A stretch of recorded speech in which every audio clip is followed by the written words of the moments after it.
দর্শক, ঠিক এই মুহূর্তে আমরা দাঁড়িয়ে আছি মাদারীপুরের ঘুরঘাটা এবং গোপালপুর নামক দুইটি স্থানের মাঝামাঝি, ঢাকা বরিশাল হাইওয়ের মাঝখানে।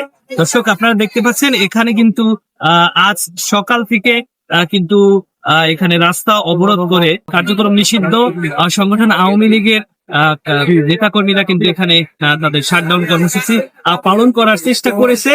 এখানে কিন্তু খবর পেয়ে সাথে সাথেই যে স্থানীয় প্রশাসন রয়েছে তারা কিন্তু জায়গাতে চলে এসেছে এবং এখানে তারা এটা প্রতিহত করার চেষ্টা করছে। এবং দর্শক, আপনারা দেখছেন মাদারীপুর জেলার কালকিনি উপজেলার ঘুরঘাটা এবং গোপালপুর নামক স্থানের মাঝামাঝি জায়গা থেকে এখানে কিন্তু আওয়ামী লীগের ঘোষিত শাটডাউন কর্মসূচির অংশ হিসেবে এখানে কিন্তু এই মাদারীপুরের আওয়ামী লীগের নেতাকর্মীরা কিন্তু এখানে তাদের শাটডাউন কর্মসূচি পালন করার চেষ্টা করেছে এবং ঢাকা বরিশাল মহাসড়ক অবরোধ করে তাদের কর্মসূচি পালন করার চেষ্টা করেছে।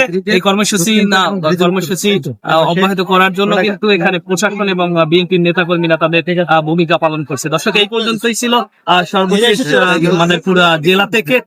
শাওন বল, তালাশ বিডি, মাদারীপুর।